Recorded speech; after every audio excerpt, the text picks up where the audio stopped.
Hello guys, good afternoon. Pag-usapan po natin ngayong hapon itong watch to watch or click to click. Nag-engage ka ba sa mga ganitong activities lalo na sa mga groups na nandito sa Facebook, no? Ano ba tong watch to watch or click to click? Nakakatulong ba to para tumaas yung revenue natin or merong bang mas masamang dulot ito lalo na sa atin na content creator?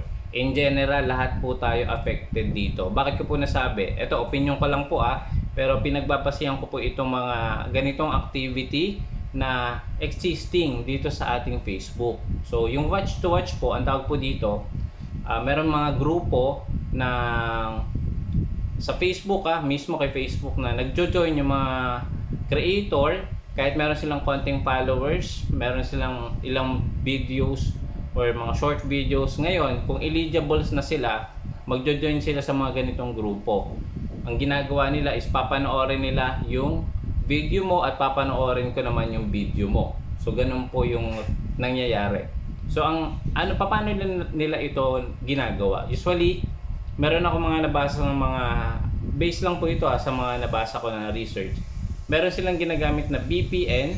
Ito pong VPN or network po ito wherein ina-hide po yung IP address, iniiba po yung location. So sabihin natin na sa Philippines ka, so yung location mo gagawin mong US para at least 'di ba sa US mas mataas yung ads na lumalabas diyan. Ibig sabihin na pag merong mga taga US na nanonood ng mga videos mo at merong ads, mas malaki po yung potential na kitain mo lalo na dito kay ads on Reels, in-stream ads. Same lang naman yung sa other platform like YouTube. So yan po yung mga nangyayari ngayon. So kaya minsan 'di ba may napapansin tayo sobrang taas ng revenue pero ang followers konti. Konti din ang views pero bakit ganun kalaki yung earnings? Okay, so ano yung masamang dulot nito as a content creator na lumalaban ng patas? Pag sinabi natin lumalaban ng patas, guys, nag-upload ng original authentic videos, no? Walang ginagamit ng mga ganitong activity kay Facebook. Kumbaga upload lang tayo ng upload, consistent. Merong mga individual na nagjo-join sa ganito. So ang worst diyan, dahil po dito nag-update po si Facebook, no, every month. Ibig sabihin nito, minimize niya yung mga potential risk dito sa kanyang platform, lalo na sa ad revenue.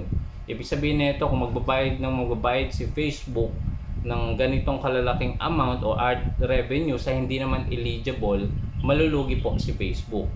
Ang worst niyan, yung mga original creator, bababa naman po yung kita. Okay? So, affected po lahat, no, in general dito. Especially tayo po na consistent na nag-upload and affected po tayo sa mga ganitong activities. Kaya po ako sa inyo, pag may nakikita ko yung please join dito, magwa-watch to watch tayo, click to click, iwasan nyo na pong mag-join. Ang disadvantage din yan, kung ikaw is bago pa lang at nag-join ka sa mga ganito, even monetize ka na, no? Sayang lang yung oras mo. Kasi yung revenue natin ngayon, may update nga po si Facebook na dalawa. Merong on hold, tsaka not payable. So ito pong on hold for validation po yung mga ad revenue natin sa in-stream, tsaka po sa ads on Reels. Dito naman sa not payable, hindi pa po ako sure, posibleng hindi na po makukuha yan pag not payable. Pero depende, guys, no? Meron ako nabasa, business support under investigation pa din kahit i-report mo yan or i-appeal mo na bakit hindi mo siya makukuha. Kapag mo napatunayan na galing po yan sa invalid clicks, so natitrace po ni Facebook yung invalid clicks. Ibig sabihin po nito, yung location mo sa Pilipinas pero bakit may nag-click na taga-ibang bansa na hindi naman related yung videos na kinakahiligan niya. Okay, so may irregularities po na nangyayari dito sa ating mga videos. So yan po yung tinitingnan ni Facebook for validation. So lahat po tayo, dahil po may ganito mga activities, no, na existing kay Facebook, lalo na sa ad revenue. Syempre malaking pera po yung pinag-uusapan dito. Ayan, so nagkakaroon ng update last April 26, no, nag-base po si Facebook sa eligible Reels Play. Kaya sabihin po natin at tuwan-tuwa ka na ganitong kalaki yung incoming na ad revenue mo, hindi pa po tayo sure na makukuha po natin yan kasi magbe-base pa din po si Facebook sa eligible Reels Play. Nagbe-base si Facebook sa organic, no? Organic clicks, organic followers, organic views, and other validation. So, ngayon, kapag may nakita ka ng mga ganito na groups, pwedeng i-report natin or pwedeng wag ka na lang wag ka na lang mag-engage. So, yun lang guys, no? So, ito po isang reason kung bakit nag-update si Facebook every month. So, kung nakatulong ito at nagkaroon ka ng kalinawan kung bakit palagi may update si Facebook, ito na po yun. Ito na po yung isa. So, kung nagustuhan mo to, please don't forget to like, share, and follow po yung ating Facebook official account. And kung gusto mo pa yung mga ganitong video or full guide ng mga video paano magsimula kay Facebook, Make Money Online, meron po ako YouTube channel, nandiyan po sa description or sa comment section.